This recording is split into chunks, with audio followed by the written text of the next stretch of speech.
Welcome, everybody. This is Expecting More Dialogues. Thanks, everybody, for coming back together to continue our conversation for Expecting More Dialogues. Diamond, welcome back. Thank you for having me. Thanks for being back, and thanks to Dr. Boyd and Dr. Hardiman. The last time that we were talking, Diamond, you were on the phone and in your car, and you were on your way back from visiting with your therapist. It was pretty clear during our whole conversation that you were acutely in pain and grieving and traumatized from everything that happened to you, not only 4 years ago when Phil was shot by the police, but really in how you've been treated in the years afterwards. And we want to be able to talk about all of that.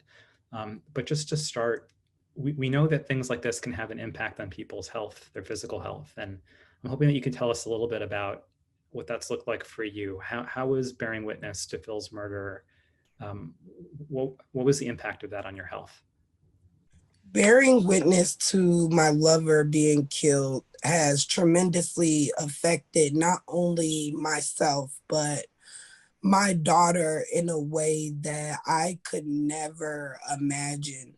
Just everyday tasks have become difficult because now I'm being stereotyped, or I'm being racially profiled, or I'm being judged based off of me recording the police doing something wrong. And it's been extremely difficult for me personally because it causes me to have lots of anxiety attacks, trust issues. It allows me not to want to come outside because of all of the negativity that streams around the immediate aftermath and the timeline later down the road of how people need someone to blame.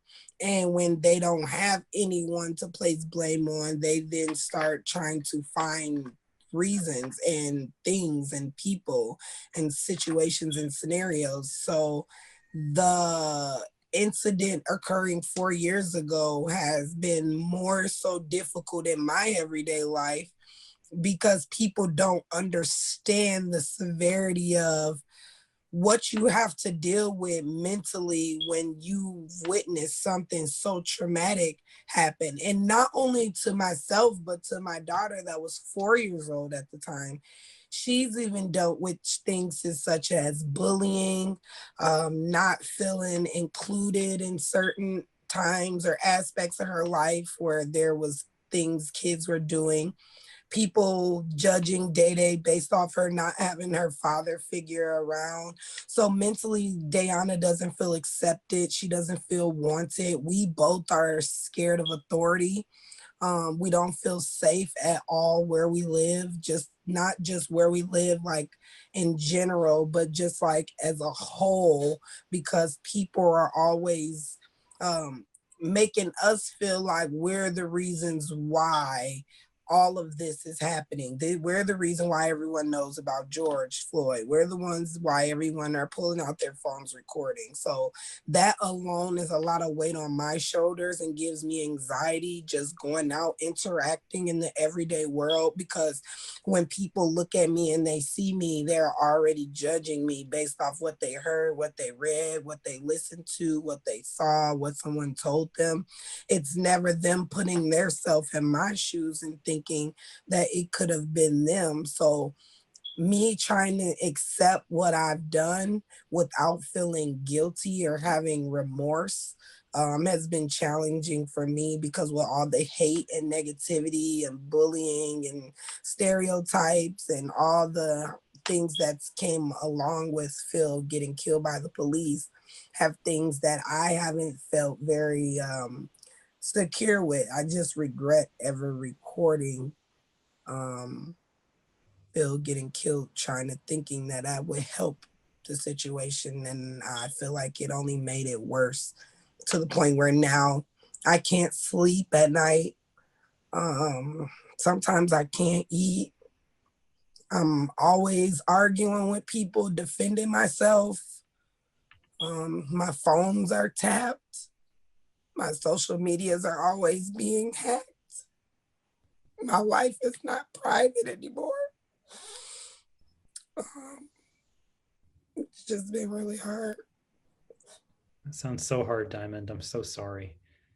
Um, I'm so sorry. That sounds so difficult, all of it. And um, both Dr. Hardiman and Dr. Boyd have done a lot of research on how police brutality impacts people's health. And Dr. Boyd, maybe I'll turn to you first because you're a pediatrician also, and you think about it from the perspective of both children and their parents. But what do we know about what Diamond's describing and how it impacts people more broadly in our country? Thanks, Neil. Yeah, I'll just say first, I just want to thank you, Diamond, for sharing that because I think what you just shared is something that people don't know about or don't have access to when they just watch the video. They don't know what happens in the aftermath to the people who were in that video, to the bystanders who were right there when it happened, and to families like yours kind of going forward. And so I really appreciate you having kind of the courage to speak your truth with us so that we could talk more about how you're not alone, how what you're describing is actually common consequences of these events. And I even took some notes so that I could kind of honor exactly what you said. You described some of the anxiety that you've had, not wanting to go outside, which sometimes the word we use for that in healthcare is hypervigilance. It's when you are, your defenses are up and you're constantly looking or sitting on ready for another event like that to occur.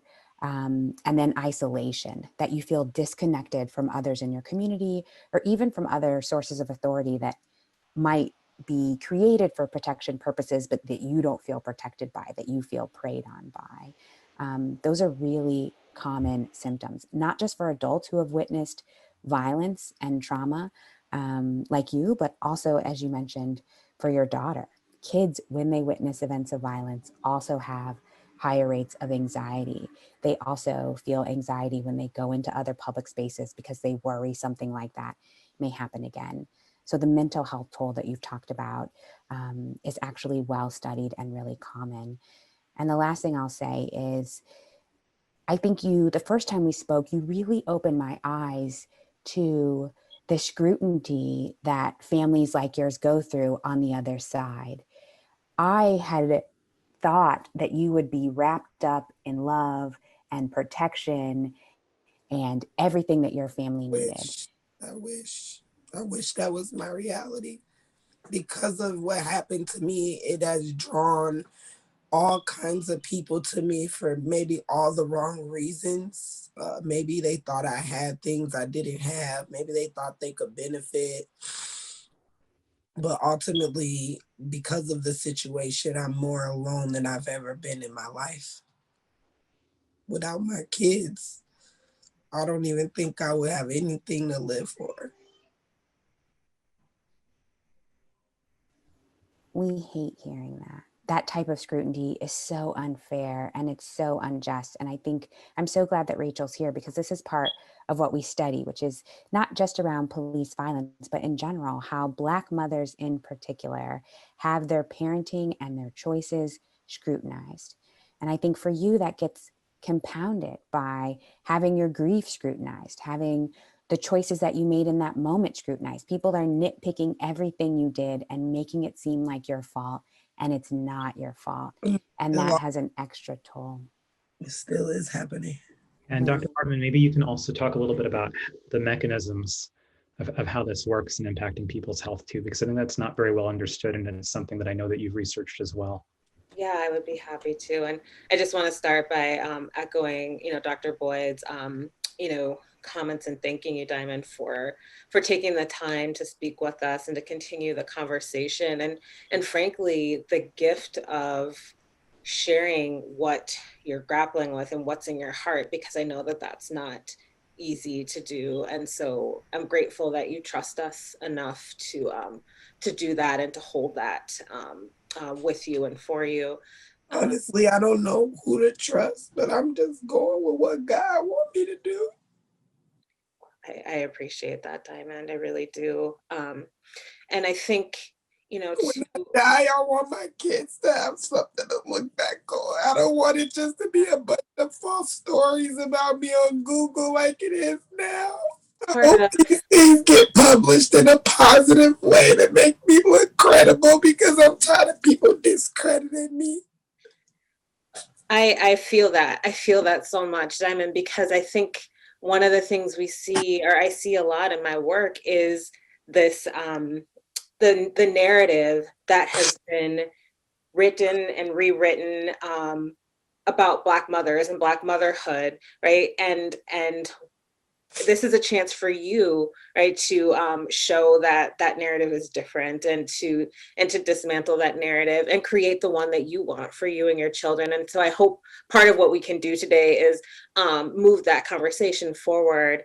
And to Dr. Shaw's question about sort of the mechanisms behind what you're describing as your health and well-being right now, what we see is that chronic stress and acute stress get under the skin, and they impact mental and physical health through a bunch of different, physiological pathways that we're not going to get into, right? Because this isn't about the science, but I think it's important to understand that that mechanism is very real, and it is resulting in the lack of sleep that you're describing, right? And the mental health struggles that you're describing. And there's incredible research that's actually shown that even for Black people who were not witness in the way that you were to a police killing, are struggling with mental health in the general population, which speaks to just how much trauma we, understand that you're carrying with you. And it's that takes its toll physically, it takes its toll mentally, and my research has shown that it also is going to impact how, the choices we make as mothers. It's going to impact pregnancy outcomes, preterm birth, low birth weight, because that chronic stress is wearing and tearing and on the body in ways that I think are unimaginable to some who have the privilege, right, to not have to sort of think about this in the same way. Thanks, Dr. Hardiman. And I'm glad that you mentioned that, because I think Diamond, in many ways, helped start a revolution through both directly bearing witness to an episode of fertility and bringing the whole world into what she was witnessing. And then over the last 4 years, we've seen this play out over and over again in the news. And I know I've heard from my own patients a deep sense of fear around motherhood, particularly among Black mothers, both at the moment of childbirth and everything about what it means to parent a Black child afterwards. And I'm wondering, from all of you, what has it been like to not only have borne witness to what Diamond filmed when Phil was killed, but to see this play out in the news over and over again? Yeah. I mean, I can start by saying, I've been conducting research on that very question for about four years. Actually, my research started just after Phil was killed in Falcon Heights. And what we immediately started hearing from birthing people, from pregnant women, was that was a fear of finding out the sex of their baby, because the pain and the stress of knowing that they were carrying a boy was too much to bear, and that they'd rather wait until they gave birth to sort of wrap their heads around what that meant to bring a Black boy into a world in which his life may not be valued, and where he would be considered a threat. And there's other work by Dr. Fleta Jackson and others that have looked at these same questions and found that Black mothers who were pregnant and had experiences with law enforcement were more likely to report depression during pregnancy, or if they had a preschool-aged male child in their home already and were pregnant with the next child, they were also more likely to report feeling depression due to police violence. And so this is a very real concern in many communities and among many people. Thanks, Dr. Hardiman. And Diamond, what has it been like for you to continue to see things like this in the news as a parent, given everything that you went through? I didn't start back watching the news until George Floyd was killed. Then I started to take it back serious again because I seen that people were bringing out their phones, and I was constantly getting told that there was things that people were doing that were similarities to what happened with me. And more so along the lines of people just always telling me like, oh, someone used your voice here. Oh, did you see that person getting treated some way by the police? Oh, did you see that documentary that they made about that man that got killed by the police? So it's been just extremely difficult for me being a part of that era and that history, knowing that I'm the poster child for, and I'm not the only poster child. There's lots of others. However, I'm the poster child for recording an incident and making it a lot broader than what people expected it to be. So for me, trying to raise my daughter in this world that was supposed to be designed to be unity, and it's not. So I think for me, the most challenging part is trying to teach my daughter equality. That makes sense. I mean, it really is a double-edged sword. In some ways, you created this moment of supposed accountability for policing as an institution, and yet that accountability hasn't yet necessarily borne out in change because we keep seeing these events, and it's traumatizing to you and to really everyone. Dr. Boyd, how should we think about that as a double-edged sword? Given that it's meant to be an accountability mechanism, but it's also clearly traumatizing. I'll say two things to that because I'm glad that you raised that. One is that I think the term for what happens when for the students who are watching, or the people who are just learning about this who are watching, the term for what happens to when we all watch these events play out and that affecting us personally is often called vicarious racism or vicarious trauma.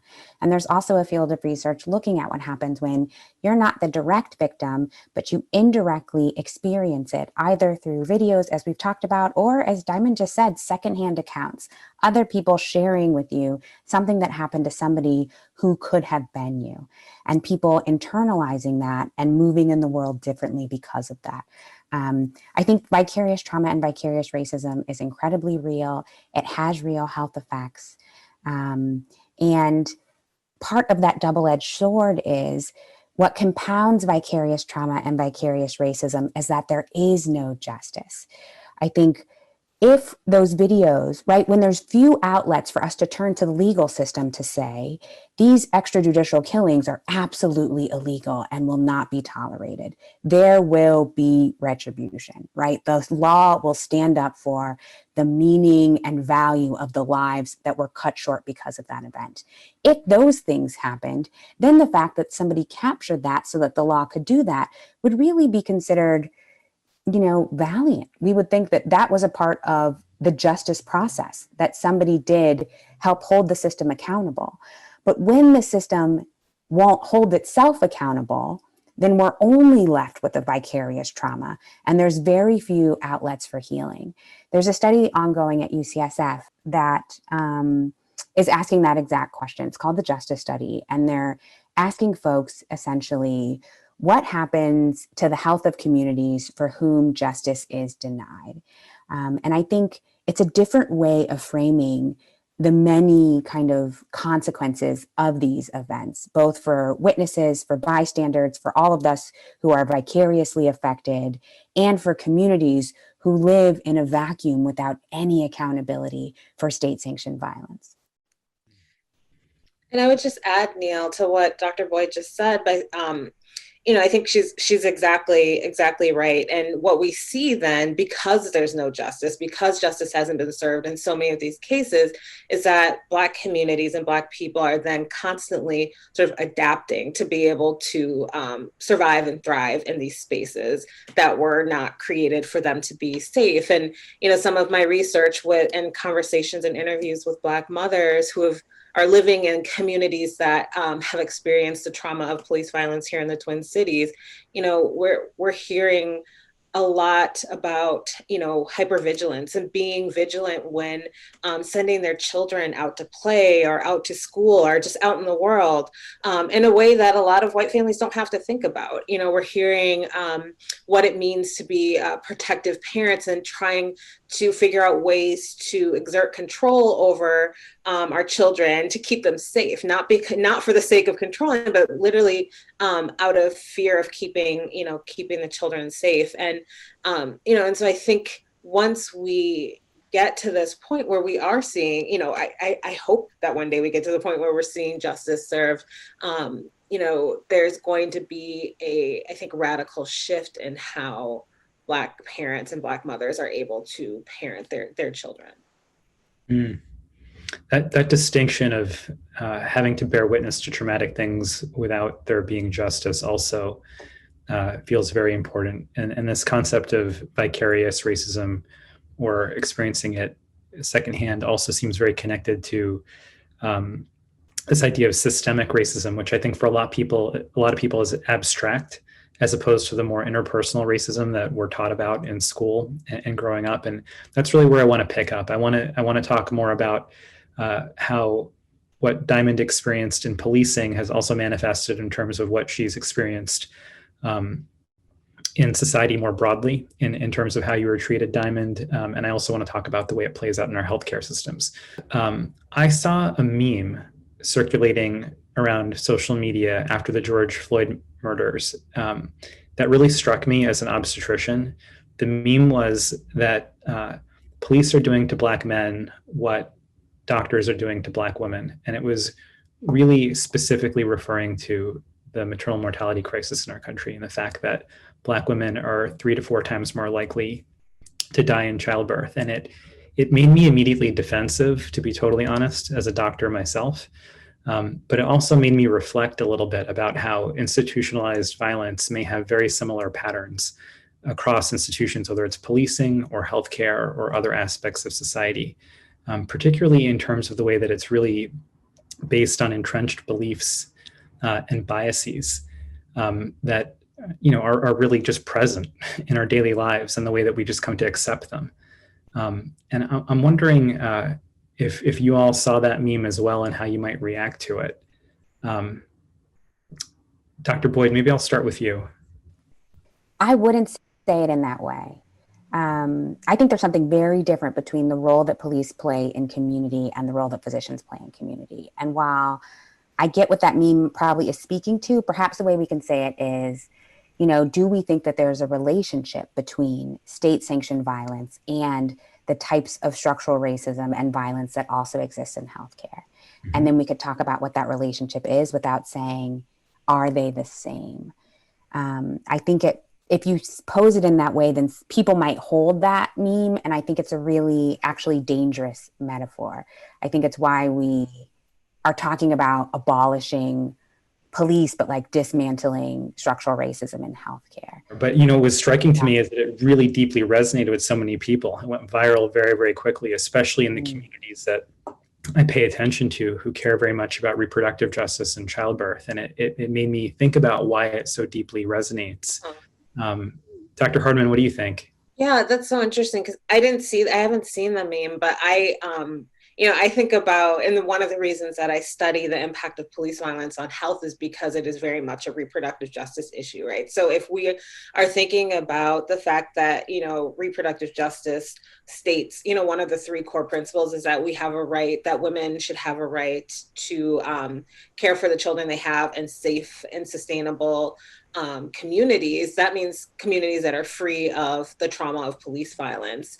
And I certainly think that our healthcare system has, a distinct role in that as well. Some of my research has actually shown that folks who have a negative encounter with law enforcement are more likely to report more higher levels of distrust of medical institutions, right? So we don't live these single issue lives. It's all sort of intertwined. And frankly, I start from the fact that all, whether it's our law enforcement system or our hospital, our healthcare system, if they were built within a culture of white supremacy that hasn't been reckoned with, hasn't been discussed, hasn't been named, hasn't been dismantled, then, we are going to continue to grapple with disproportionate maternal mortality rates for Black birthing people, disproportionate COVID-19 rates for Black and Brown communities, and watching Black men and Black women, frankly, get killed by police.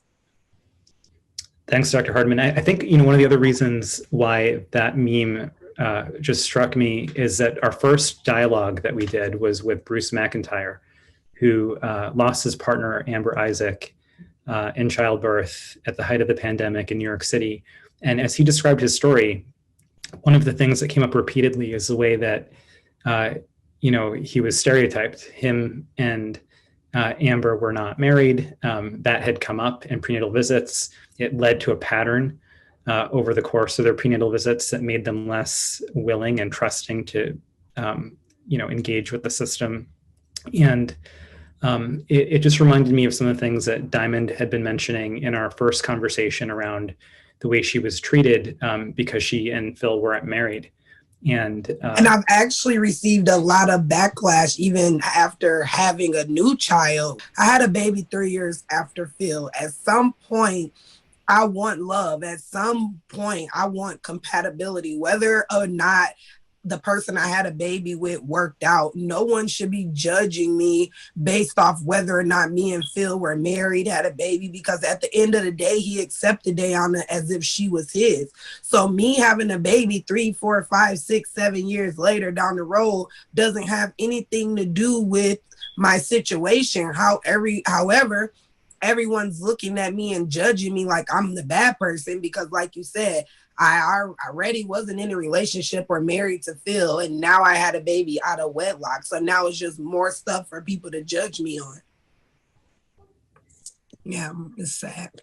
Yeah, I'm sorry, Diamond. That was, I think, one of the more striking things in what you told us last time and what you're telling us now. And I'm curious, from all of you, what are some of the ways that our stereotypes of Black motherhood have contributed to this pattern of violence and just trauma?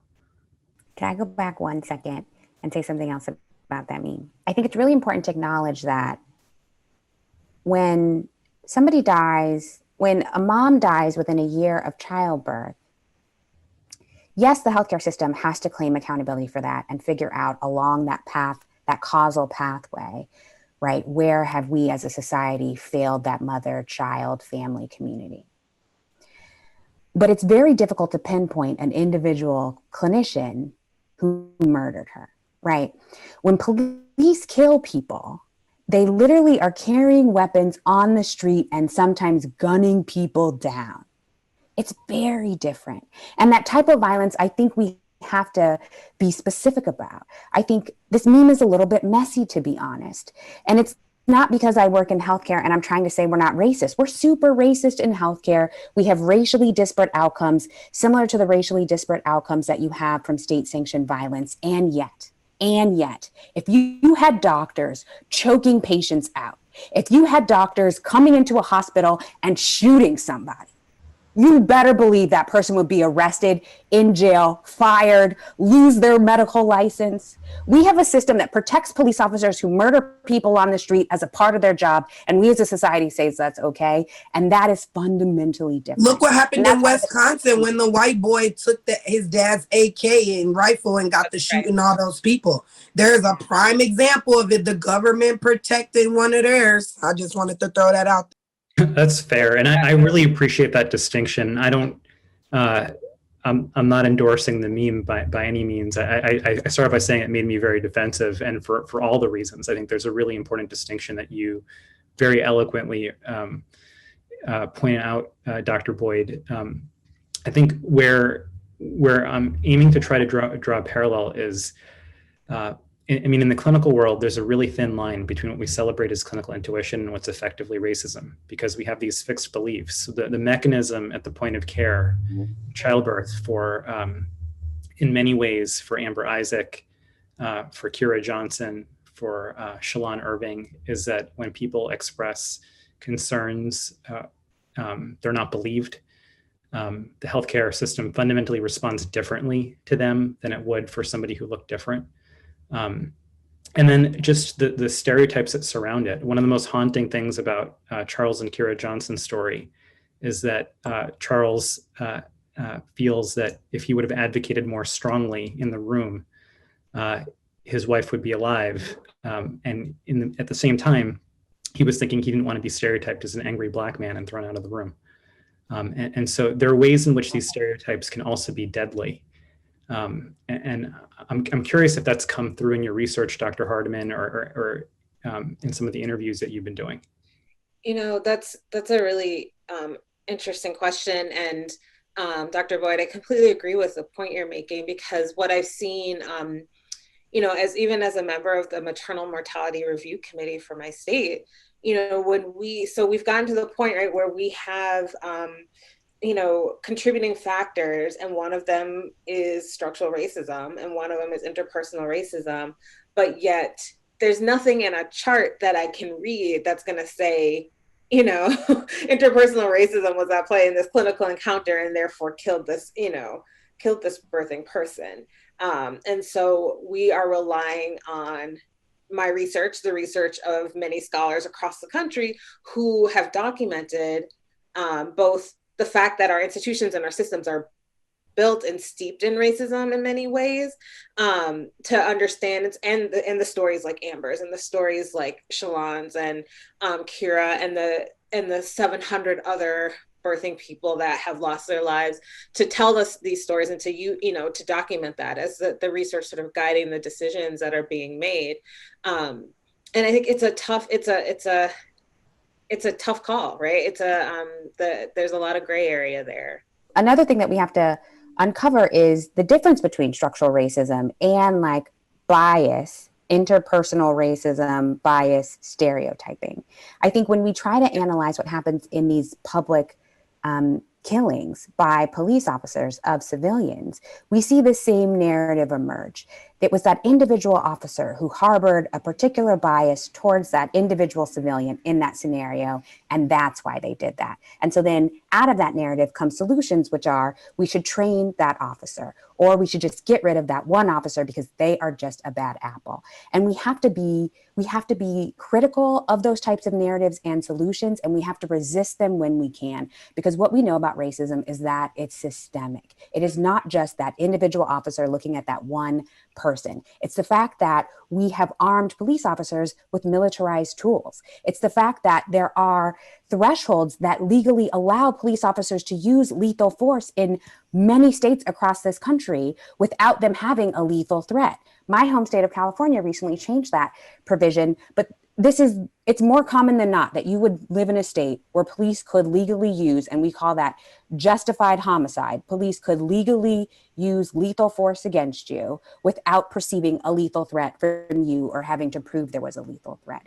So I think there are structural factors. These are the laws, the policies, the things that shape these interactions before that officer even meets that individual person that shapes their response in that encounter. I think Tamir Rice is a great example, right? Within seconds of arriving on that scene, they fired on that little boy in a park who was playing with, as we know, a toy, right? Within seconds of arriving. How could they do that? They couldn't do that if they didn't have guns in their car, right? They couldn't do that if they had to go through a series of steps of de-escalation when they arrive on the scene to determine the threat in the moment. There are things that are built into their practice that enable that. And I think those are the things that we want to then carry into our analysis of what happens in healthcare. What are the things that happen that shape the interactions that clinicians have with patients, such that, yes, it is true that at the individual level, an individual provider may have bias, but that in addition to that bias, there are other factors that have Black folks in particular, and Black mothers in particular, have less resources at their disposal, less quality of care when they arrive, right? Such that they have equal outcomes to other populations. Thank you, Dr. Boyd. That's such a great description of the difference between interpersonal racism and systemic racism. I'm so glad that you landed there, as well as the difference in the types of solutions that we may want to see, which is where I wanted to turn next. in medicine, it seems like the equivalent may be the one-off bias training or the one-off Right. medical malpractice case. It's about the individual, but in pointing out these systemic issues, there seem to be hopefully a set of solutions that have more traction. And maybe Dr. Hardiman and Diamond, I'll have you have the final word, but Dr. Hardiman, what would you propose as a set of solutions? So I wanted to start by saying, that's exactly right, because what we've seen happen is that in policing and in healthcare is implicit bias training, right? Is sort of put forth as the solution. So if we can teach people about their unconscious or automatic biases, then they'll be more aware of them and stop doing that. And that's not, we know that that's not effective, right? There's no evidence that has shown that implicit bias training has actually had its intended sort of impact. And that, part of that is because if the narrative continues to be that this Black man or this Black child is aggressive, is scary, is large, is whatever, and I feared for my life, if we're not tackling where that narrative, where that idea came from to begin with and dismantling it from back there, then it's not, that implicit bias training is never going to be effective. And I think, we have a long ways to go in thinking about solutions within our healthcare system. Certainly it has to start with education, not implicit bias training, but actually anti-racist education and anti-racism training that is historical and really frames these issues within sort of the 401 years of inequity and racism in our country. I think we have to make sure that we are requiring, I think Ria, Dr. Boyd alluded to this in her last comments, like, why aren't we thinking about the ways to create policy, both institutional policy within our healthcare systems that mandate anti-racist outcomes, right? Mandate health equity and just like we create mandates and we create rules and we create policies around quality of care and error. So wrong side, we don't do we realized that there was, to err is human, that there were too many wrong side surgeries happening, right? And we put all of the mechanisms in place in our healthcare systems to make sure that didn't occur anymore. And I think we have a lot of ways we can be innovative and creative and doing that within our healthcare systems to ensure high quality and equitable care. Thanks, Dr. Hardiman. It's clear if we live in a country where you can have not only direct eyewitnesses, but have, camera phones and social media platforms where millions of people can be real-time eyewitnesses and still not have justice, that we have a ton of work to do as a country. It also seems to me, at least in my lifetime, the last couple of years, we're at the cusp of a revolution, and all three of you are evidence of that as leaders of that revolution. And we sort of start off by saying that, Diamond, you're one of those key leaders. You in many ways, you mentioned that you're not the only one, but you're certainly one of them.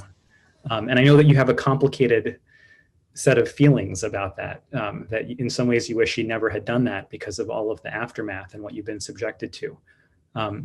But given all that complexity and given everything that you're holding, what would you want to tell the country right now in terms of the solutions that you'd like to see? What I would like to tell the country in the terms of which I would like to see change is that we need more police accountability. We need the police to be defunded. The police are constantly being protected by the government. If they were holding their own insurance, that when people or families are killed or injured by the police, then it would be up to the police's family and insurance to cover the expenses and the medical bills of the deceased person who they killed. I would definitely like to see more African-American police officers in the field in Minnesota.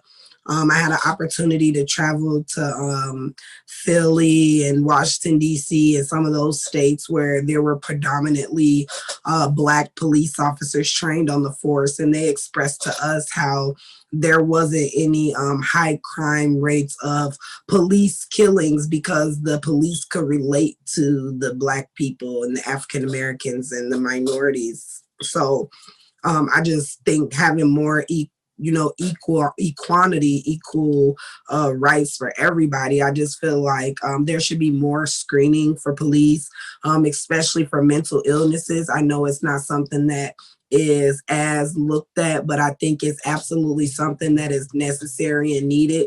I don't think a police officer who has any history of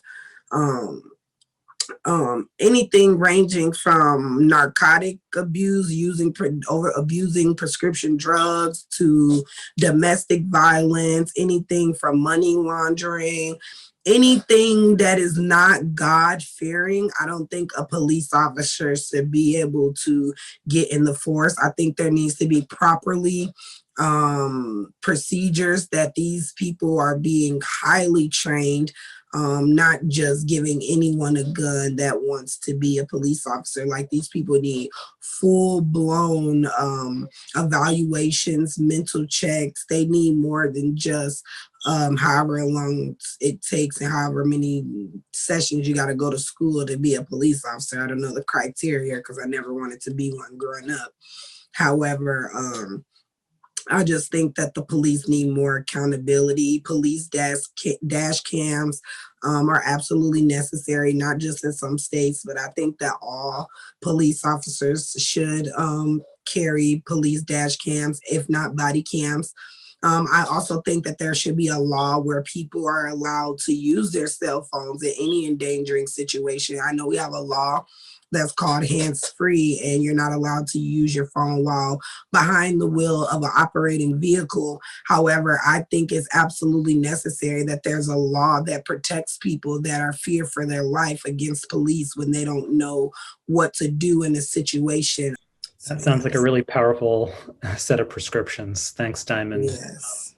I've got to say, as a maternal health researcher, I never thought that policing and police brutality would be things that would be on my radar. And I just want to thank you for teaching me so much, Diamond, for sharing your story, for genuinely teaching me a lot about what we can do about this. And thank you to Dr. Boyd and Dr. Hardiman for not only teaching me and teaching the audience, but for all of the work that you're doing. Thank you. Thank you, guys. Hi, everybody. It's been about a week since we last talked with Diamond Reynolds, along with Dr. Hardiman and Dr. Boyd. And I've been processing that conversation for days. In fact, we first talked with Diamond several weeks ago, and she was on her phone in her car after returning from a visit from her therapist. And it was clear during that whole conversation that she was feeling the acute trauma and grief, not only from everything she's had to process in witnessing her partner, Philando Castile, get murdered in front of her and her daughter, but really the way society as a whole has treated her in the last 4 years. So we talked about that. We talked about the impact on her health and on her daughter's health. And we also talked about how institutionalized violence plays out, not only within policing, but even within healthcare and in other areas of society as a whole. And in talking about that, I hope it highlighted how racism is not just an interpersonal phenomenon. When we see the same patterns in so many spaces where we live our lives, it is clearly also a systemic and a structural phenomenon. And to really root out racism in America, we have to get down to the studs of the problem, and we have to advocate for the kinds of solutions that Diamond mentioned, that Dr. Boyd mentioned, and that Dr. Harding mentioned. I hope that you feel compelled to be part of those solutions as well. Thank you so much for watching.